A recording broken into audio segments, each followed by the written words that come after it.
everyone, this is Somti, welcomes you all in biology learning, and for today we'll discuss dihybrid cross of Mendel. And first, what do you understand by the term dihybrid cross, bacha? So it is the cross made to study the pattern of inheritance in the individuals differ in two character. यहाँ पर हमें पता चल रहा है die मतलब क्या होता है टू, तो जहां पर हम दो ऐसे इंडिविजुअल्स ले रहे हैं जिनका करेक्टर जो है दो करेक्टर आपस में मैच नहीं करते हैं। लाइक इन मोनोहाइब्रिड हमने बात की थी कि दोनों इंडिविजुअल जो हैं आपका आइडेंटिकल है, सिर्फ एक करेक्टर उनका डिफरेंट है और वही एक करेक्टर आपका किस तरह से इनहेरिट हो रहा है फ्रॉम जनरेशन टू जनरेशन, वो हम स्टडी कर रहे थे मोनोहाइब्रिड में। And as a name suggest यहाँ पर हम बात कर रहे हैं ऐसे इंडिविजुअल्स की जो कि आइडेंटिकल है but they differ in their two characters. So individuals differ in two characters, and how these two characters are interrelated to each other and how they are inherited to the next generation. For that study हम यहाँ पर क्या पढ़ते हैं dihybrid cross, कि किस तरह से ये जो दो करेक्टर जो कि इंडिविजुअल्स में डिफर कर रहे हैं वो नेक्स्ट जनरेशन में किस तरह इनहेरिट हो रहे हैं, उसी की हम बात करते हैं डाईहाइब्रिड क्रॉस में। The cross is same, the pattern is same, you have to follow what? जो भी सेक्सुअल रिप्रोडक्शन में पहले पेरेंट्स आपको उठाने हैं and you have to mention the genotype and phenotype of parent. Then parent से आपके क्या बनेंगे गैमेट्स, गैमेट फ्यूज होंगे, क्या होगा फर्टिलाइजेशन, और हमें मिलेगी पहली जनरेशन, और उस पहली जनरेशन की सेल्फिंग से हमें मिलेगी second generation. So pattern of all the crosses are same. So यहाँ पर भी सबसे पहले हमने क्या उठाया पेरेंट्स। अब पेरेंट्स हमने कहा है कि दोनों पेरेंट्स आइडेंटिकल है, बिल्कुल सेम है, लेकिन इनमें दो करेक्टर है जो डिफर है। वो करेक्टर क्या है बच्चा, यहाँ पर पहला करेक्टर मैंने लिया है, पहला the first character is the shape of seed. The first character is shape of seed, seed का shape, and second character I have taken here is seed colour. तो ये दो करेक्टर है जो इन दोनों प्लांट्स में डिफर है, बाकी ये दोनों प्लांट्स एक दूसरे की क्या है आइडेंटिकल है। सो यहाँ पर फर्स्ट प्लांट में जो सीड का शेप है दैट इज राउंड, सीड किस तरह के दिख रहे हैं राउंड कलर के, और यहाँ पर सीड का जो कलर है वो किस तरह का है yellow. Okay, this is the phenotype of individual. Similarly जो दूसरा इंडिविजुअल है उसका क्या है कि सीड रिंकल्ड है और सीड का कलर क्या है ग्रीन है। Now coming to the genotype, अगर हम बात करें जीनोटाइप की तो राउंड और येलो मेंडल के डोमिनेटिंग करेक्टर थे, अभी हमें पता है, लेकिन आपका तब मेंडल ने ऑब्जर्व किया था कि कभी भी आप ऐसा प्लांट उठाते हो जिसमें एक प्लांट का सीड रिंकल्ड हो दूसरे का राउंड हो और उन्हें क्रॉस करवाते हैं तो हमेशा नेक्स्ट जनरेशन कैसी दिखती है राउंड, क्योंकि आपका सबसे पहले राउंड एक्सप्रेस हुआ तो यहाँ पर मेंडल ने राउंड को क्या ले लिया dominating character. Now we know this, अभी हमें पता है, बट मेंडल का ऑब्जर्वेशन था और अभी हमें सारे मेंडल के ऑब्जर्वेशन पता है, तो इससे हम डायरेक्ट बात कर लेते हैं।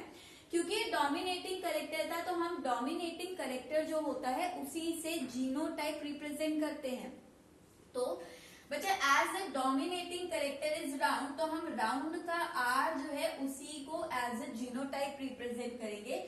So here the genotype of the parent is RR for round seed, while for wrinkled I have told you कि यहाँ पर क्रॉस के टाइम पर कोई भी कंफ्यूजन ना हो, इसीलिए मेंडल ने क्या किया कि जो उससे डोमिनेटिंग करेक्टर का अल्फाबेट लिया है उसी अल्फाबेट को स्मॉल लेटर्स में उसने क्या किया रिसेसिव करेक्टर ले लिया। तो यहाँ पर रिंकल्ड रिसेसिव करेक्टर है जो कई जनरेशन में सीड रिंकल्ड दिख जाते हैं। So we are taking it as a recessive, और recessive को आप डोमिनेटिंग के स्मॉल अल्फाबेट से रिप्रेजेंट करते, तो हमने यहाँ रिप्रेजेंट कर दिया किससे स्मॉल आर से। डोमिनेटिंग को कैपिटल से करेंगे और इसी अल्फाबेट को स्मॉल अल्फाबेट की फॉर्म में आप रिसेसिव को रिप्रेजेंट करते हैं। Now coming to the next character, again the yellow seed is a dominating according to Mendel, and इसीलिए हमने येलो को रिप्रेजेंट किया कैपिटल वाई से। येलो में वाई है, so as it is dominating, तो जीनोटाइप हम क्या उठाएंगे कैपिटल वाई, और इसी का रिसेसिव फॉर्म को हम स्मॉल अल्फाबेट यानी कि स्मॉल y से रिप्रेजेंट करते हैं, और ये स्मॉल y कोड करते हैं किस कलर को, they are coding for the green colour of seed. Okay, so this is the two character which is different in this plant. एक प्लांट पे राउंड और येलो है, दूसरे प्लांट पे रिंकल्ड एंड ग्रीन है। And I have told you one more thing again, here also I have taken the pure parents, यानी कि एक आपने पेरेंट पूरा डोमिनेटिंग लिया है, उसके दोनों करेक्टर डोमिनेटिंग है, और दूसरा पेरेंट के दोनों करेक्टर क्या है, रिसेसिव है। मेंडल अपने क्रॉस में हमेशा पेरेंट्स को क्या लेते थे, प्योर फॉर्म में लेते थे बच्चा। Now coming to the next one, after parent what will see that what kind of gametes they are going to form. So here the gametes, अब गैमेट्स आपको बनाते हुए ध्यान रखना है कि ये दो गैमेट बनाए मैंने, दोनों गैमेट में दो करेक्टर के लिए जीन होने चाहिए। तो पहला मैंने गैमेट उठाया बच्चा, पहला करेक्टर क्या है, सीड का शेप, तो शेप के लिए मैंने इसकी एलिलिक फॉर्म उठा ली आर, राउंड, और दूसरा करेक्टर क्या है, उसका कलर, यानी कलर के लिए मैंने उठाया वाई। आप ऐसा मत करना कि गैमेट आर आर एक गैमेट हो गया और वाई वाई एक गैमेट हो गया, इस गैमेट में तो एक ही करेक्टर आया और फिर एक ही इनहेरिट होगा, है ना। सो हमें गैमेट इस तरह से फॉर्म करने हैं कि उन गैमेट में आपके क्या हो, दोनों करेक्टर प्रेजेंट हो। So I have shown here this is the gamete. अगर आप एक भी लिख देते हो तो भी सेम ही है, क्योंकि गैमेट यहाँ पर सेम मिलेंगे, सेम बनेंगे। तो आपने यहाँ पर गैमेट रिप्रेजेंट कर दिए capital R capital Y. Similarly you have represented here small R small Y. Okay, this is the gamete form by the parent. Now as the gamete fuse, जैसे ही गैमेट फ्यूज होंगे तो हमें पहली generation मिलेगी। So the next is F1 generation, filial generation. So filial generation आपको कैसे मिलेगी, ये गैमेट इससे भी फ्यूज कर सकता है और ये गैमेट इससे भी फ्यूज कर सकता है। Likewise this gamete can fuse with this one और this gamete can fuse with this one also. कोई भी आपका फ्यूज कर सकता है, लेकिन गैमेट फ्यूजन एक ही बार होगा। सो एज्यूम करो कि आप कोई भी यहाँ पर कोई भी गैमेट फ्यूज करता, हमेशा आपका क्या बनता है, यही हाइब्रिड। अब यहाँ पर बच्चे देखिए, ये एक गैमेट था आर वाई, मैंने इसे फ्यूज कराया स्मॉल आर वाई से। आप इसे इस तरह से रिप्रेजेंट नहीं करते हैं, ठीक है। रिप्रेजेंट करने का यहाँ क्या तरीका है कि आप एक जीन के दोनों एलिलिक फॉर्म को एक साथ लिखते हैं। तो ये आपका आर आर एक जीन है, तो इन दोनों की एलिलिक फॉर्म को आपको क्या लिखना है, एक साथ लिखना है, और उसमें भी जो कैपिटल अल्फाबेट है that will be written first, ठीक है, वो आपको क्या लिखना है, पहले लिखना है। तो यहाँ पर मैंने पहला जीन एक साथ लिख दिया capital R small R, and in that also I have written the alphabet large alphabet first. तो मैंने आपका बड़ा अल्फाबेट पहले लिखा है, then followed by the small alphabet. Likewise दूसरा करेक्टर था capital Y small Y, you have to write this together, and in that also the capital letter will be written first and followed by the small alphabet. Okay, sorry, alphabet. So यहाँ पर आपका इस तरह से आपने F1 generation बनाई। This is the genotype of F1 generation, but यहाँ पर मेंडल को ये नहीं लिखा था बच्चे, ये तो अब हमें पता है, ठीक है, क्योंकि मेंडल सर हमें सब बता कर गए हैं। लेकिन यहाँ पर एक्चुअल में मेंडल को दिखा क्या, that when he crossed these two parents, what he observed that in parent में से आपका एक पेरेंट ही F1 जनरेशन में एक्सप्रेस होगा। ये हमने मोनोहाइब्रिड में भी बात की है कि जब आप पेरेंट को क्रॉस करते हो तो F1 जनरेशन में दोनों में से एक ही पेरेंट एक्सप्रेस होता है, और वही आपका डोमिनेटिंग पेरेंट, डोमिनेटिंग करेक्टर या फिर डोमिनेटिंग जीन की वजह से आपका वो करेक्टर आ रहा है। तो यहाँ पर उसने देखा कि राउंड और येलो बने, all plants are round carrying the round seed and yellow colored seed. So यहाँ पर आपने फिर मेंडल ने क्या किया, इस F1 जनरेशन की करवाई selfing, and in selfing again अब ये क्या है, नेक्स्ट जनरेशन के पेरेंट, ये F1 जनरेशन जो थी अब नेक्स्ट जनरेशन की पेरेंट है। तो सेल्फिंग यानी इसी को उसने दोबारा इसी से क्या करवा दिया, इसी तरह के फ्लावर से फ्यूज करा दिया। Okay, When he performed the selfing experiment again, अब ये है नेक्स्ट जनरेशन के पेरेंट, और इन पेरेंट से आपको बनाने हैं गैमेट्स। क्या बनाने हैं, gametes. So this is the first parent. अगर मैं इससे गैमेट बनाऊं तो मैं गैमेट कैसा बनाऊं बच्चा?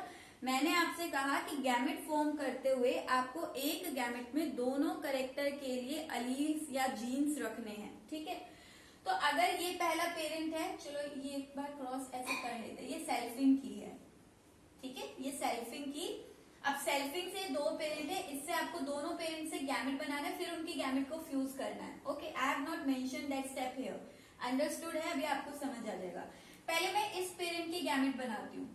तो यहाँ पर जब गैमेट बनेगा बच्चा, दोनों करेक्टर जो है वो आपके गैमेट में ट्रांसफर होने चाहिए। I have taken this first allele. आपके सीड का जो शेप है राउंड और रिंकल, उस शेप के जीन का, यानी कि मैंने ये पहला आपका एक जीन ले लिया जो कि सीड के शेप के लिए कोड करता है। मैंने ये जीन लिया और उस जीन की एक अलीलिक फॉर्म उठा ली, capital R. I have fuse this capital R with the next gene, दूसरे जीन के कैपिटल वाई से भी के साथ भी आपका ये वर्क कर सकता है और स्मॉल वाई के साथ भी कर सकता है। यानी इस कैपिटल आर के साथ कैपिटल वाई भी गैमेट की तरह एक्ट कर सकता है और कैपिटल आर के साथ स्मॉल वाई भी हो सकता है। प्रोबेबिलिटी है कि ये इसके साथ भी फ्यूज हो सकता है, इसके साथ भी आपका मूव हो सकता है। सेकेंड आपका, आपने इसी जीन का, ये आप ड्रॉप कर दीजिए और इसी जीन की आपने दूसरी अलीलिक फॉर्म उठा ली। ओके, इस अलीलिक फॉर्म को अगेन आपने कैपिटल वाई से भी फ्यूज कराना है और स्मॉल वाई से भी कराना है। तो अब स्मॉल आर जो है वो कैपिटल वाई के साथ फ्यूज हुआ and small R small Y के साथ भी जा सकता है। तो ये पॉसिबल गैमेट है जो ये पेरेंट बना सकता है और यही सेम गैमेट आपका ये दूसरा पेरेंट भी बनाएगा।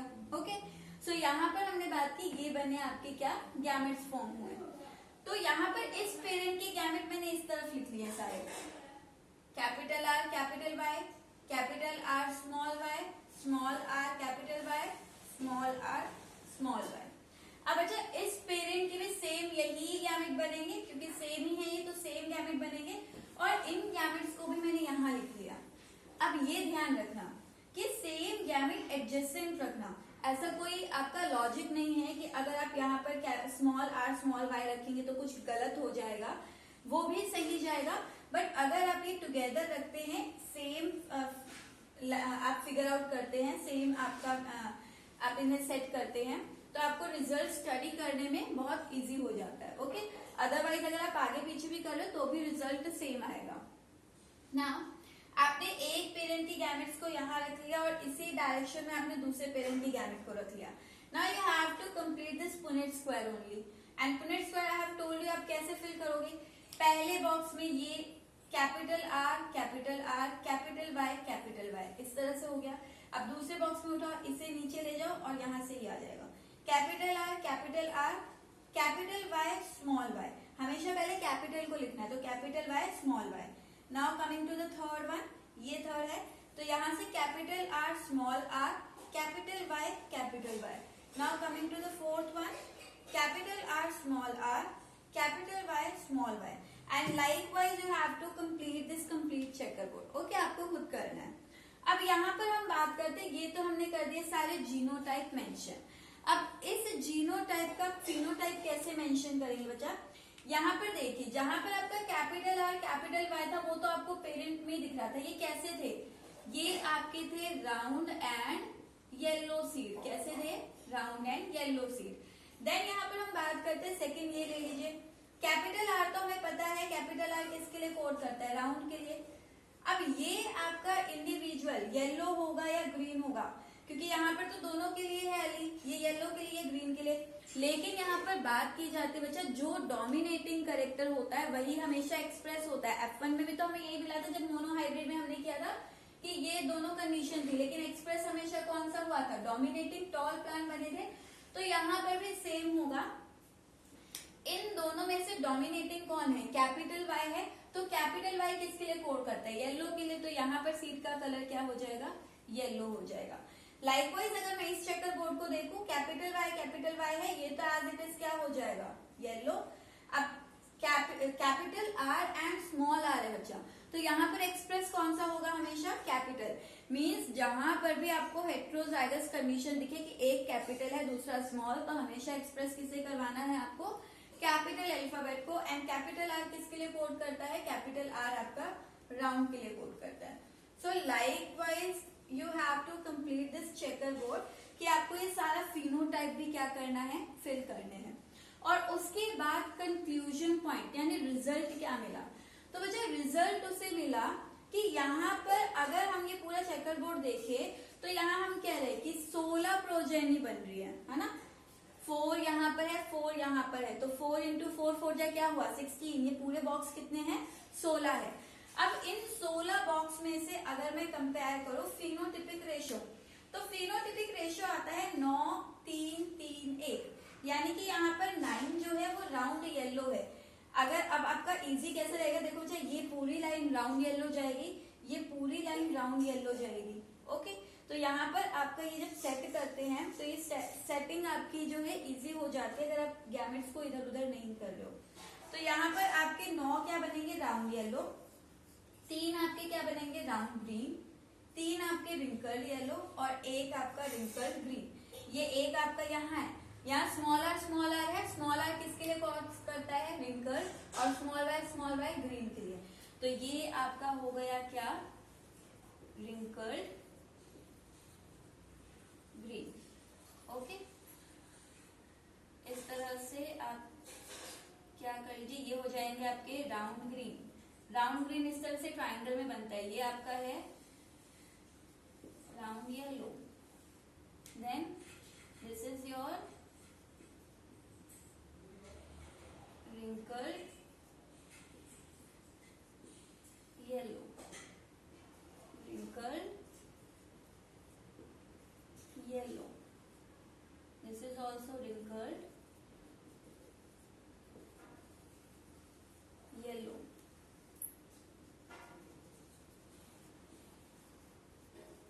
round and small by green. This one is your capital express होगा राउंड, यहाँ पर भी कैपिटल एक्सप्रेस होगा येलो, कैपिटल एक्सप्रेस होगा round round, capital Y express होगा येलो, स्मॉल वाई है एक्सप्रेस होगा ग्रीन, कैपिटल एक्सप्रेस होगा राउंड, कैपिटल एक्सप्रेस होगा येलो, कैपिटल एक्सप्रेस होगा राउंड, कैपिटल एक्सप्रेस होगा येलो, कैपिटल एक्सप्रेस होगा राउंड, कैपिटल एक्सप्रेस होगा येलो। अब आप यहाँ देख लीजिए, आपका ये पूरी लाइन राउंड येलो, ये पूरी लाइन राउंड येलो। ओके, फिर उसके बाद आपके कहाँ पर है राउंड येलो, ये 3 बीच में ये वाई शेप बन रहा है, वी शेप बन रहा है राउंड येलो। उसके बाद आपका round green round green round green, means ये भी आपका राउंड येलो, एक और होना चाहिए, इसे काउंट करना बच्चा, 4 5 6 7 8 9, ठीक है। तो यहाँ पर ये राउंड येलो हुए 9, फिर आपके राउंड ग्रीन कितने हो गए 3, this is round green, then wrinkled yellow, ये 3 रिंकल येलो एक साथ सेट है, तो this is wrinkled yellow 3, and last एक रिंकल्ड ग्रीन। तो इस तरह से चेकर बोर्ड ड्रॉ करते हैं तो यहाँ पर कैलकुलेशन आपको इजी मिल जाती है। So this one is the phenotypic ratio. Likewise हम यहाँ पर जीनोटिपिक रेशियो भी निकाल सकते हैं। अगेन ये जीनोटिपिक रेशियो आप इजीली स्टडी करेंगे अगर आप इस तरह से जो है ड्रॉ करते चेकर बोर्ड। आप इसे स्ट्रेट भी ड्रॉ कर सकते थे, स्ट्रेट में बच्चा उतना ज्यादा अंडरस्टैंडिंग नहीं बनेगी। अब देखो जीनोटाइप में कैसे निकाल सकती हूँ, यहाँ पर आपका ये एक लौता है जो कैपिटल आर कैपिटल वाई है, यानी कि ये क्या हो गया 1। फिर इसके बाद ये दोनों सेम है, कैपिटल आर है दोनों में ही, कैपिटल आर और दोनों में ही आपका कैपिटल विद स्मॉल है, ठीक है। तो ये हो गया 2।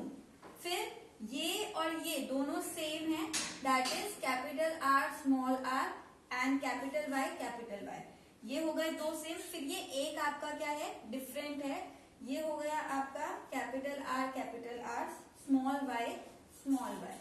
सो यहाँ पर आपका चेकर बोर्ड में इस तरह से मिलेगा 1 2 2 1, फिर ये पूरी लाइन एक जैसी है 4 तो 1 2 2 1 4 और 4 के बाद बच्चा ये पहले वाला ही आपका रिपीट हो रहा है। देखो 1 2 2 1। अगर 4 ये 4 हो गई लाइन, सब में जीनोटाइप सेम है, capital R small R capital Y small Y. अब इसके बाद आओ नीचे, तो यहाँ पर 1 ये अलग है रिंकल्ड येलो, फिर ये 2, फिर ये 2, फिर ये 1। तो यहाँ पर जीनोटिपिक रेशियो आ जाएगा 1 2 2 1 4 1 2 2 1। और ये आपका न्यूमेरिकल्स में हेल्प करता है इस जीनोटाइप को अगर आप याद रखते हैं। ओके, सो यहाँ पर this is your genotypic ratio. I have not mentioned the complete genotype. आपको हर किसी के नीचे जीनोटाइप मेंशन करना है, 4 कौन से हैं, एक कौन सा है। And now coming to the conclusion of this dihybrid cross, इसका कंक्लूजन क्या था? तो बच्चा ये लॉ से भी मेंडल ने इस आपके क्रॉस से भी मेंडल ने आपका एक लॉ, एक्चुअल में वो प्रिंसिपल बना। यहाँ पर उन्होंने कंक्लूड किया एक law, that is law of independent assortment. But I have told you law हम वर्ड यूज करते हैं when there is no exception, otherwise it is considered as a principle. So यहाँ पर इसकी एक्सेप्शन थी, वो क्या थी हम नेक्स्ट क्लासेस में बात करेंगे। अभी हम बात कर रहे थे इससे कंक्लूड उसने क्या किया, principle of independent assortment. And what is this independent assortment? Independent होता है जो अकेले अकेले अपना अपना काम कर रहा है, असॉर्ट होता है जाना, यानी कि जाते हुए वो किसी पर डिपेंड नहीं है कि तू मेरे साथ चल। ओके, तो यहाँ पर ये प्रिंसिपल क्या कहता था कि आपके यहाँ पर गैमेट फॉर्मेशन के टाइम पर सेम आपका ये लॉ ऑफ सेग्रीगेशन की ही कॉपी है, लेकिन लॉ ऑफ सेग्रीगेशन में हमने क्या पढ़ा था, एक जीन की 2 एलीलिक फॉर्म इंडिपेंडेंटली मूव करती है ड्यूरिंग गैमेट फॉर्मेशन। यहाँ पर आपका क्या है कि during gamete formation by meiosis, meiosis से जब गैमेट फॉर्म होगा, these 2 genes move independent of each other. ये दोनों जीन्स आपस में क्या करेंगे, इंडिपेंडेंटली मूव करेगी। मतलब यहाँ पर आपके इन जीन्स की एलीलिक फॉर्म या फिर ये जीन आपस में लिंक नहीं है कि जहां पर आपका कैपिटल आर जाएगा वहां पर आपका कैपिटल वाई जाएगा। ठीक है, जैसे यहाँ आप समझिए बच्चे, यहाँ पर ये हमें पेरेंट मिला था, तो ये पेरेंट में ऐसा कुछ नहीं था कि जहां कैपिटल आर जाएगा वहां कैपिटल वाई जाएगा। आप गैमेट के टाइम पर क्या हुआ, कैपिटल आर कैपिटल वाई के साथ भी जा सकता है और कैपिटल आर स्मॉल वाई के साथ भी जा सकता है। मींस इस लॉ में क्या था कि जो 2 जीन इंटरैक्ट कर रही है वो आपस में इंडिपेंडेंटली मूव करती है ड्यूरिंग गैमेट फॉर्मेशन। यानी ये दोनों कैरेक्टर इंडिपेंडेंट है, डिपेंडेंट नहीं है कि जहां राउंड जाएगा वहीं हमेशा येलो आएगा या जहां रिंकल जाएगा वहीं हमेशा ग्रीन आएगा। राउंड के साथ आपका ग्रीन भी हो सकता है और राउंड के साथ आपका येलो भी हो सकता है। Means the statement for this law is that during the gamete formation bye meiosis the 2 genes inherit independent of each other in different gamete। ये दोनों जीन आपका डिफरेंट गैमेट्स में इंडिपेंडेंटली इनहेरिट होती है during gamete formation. So this is the principle of independent assortment and your dihybrid cross. This is all for today. In the next class, we'll take कि Mendel ने जो आपके experiment perform किए, means monohybrid cross and dihybrid cross, यहाँ पर Mendel का work appreciate किया गया तो क्यों किया गया, और मेंडल के वर्क अगर नहीं एप्रिशिएट किए गए तो वहां पर क्या कमी रही। ओके, क्योंकि यहाँ पर बच्चा मेंडल एक्चुअली उन्होंने अपनी, जैसे आई have told you, in his career for around 7 years उन्होंने इन्हीं पी प्लांट के एक्सपेरिमेंट्स पर अपने इन्वेस्ट किए। एंड यहाँ पर फिर भी उनके वर्क को एप्रिसिएशन नहीं मिला था, लोगों ने क्रिटिसाइज किया और उनके अकॉर्डिंग ऐसा कुछ नहीं था कि पेरेंट के कैरेक्टर अगली जनरेशन में मूव ऑन होते हैं।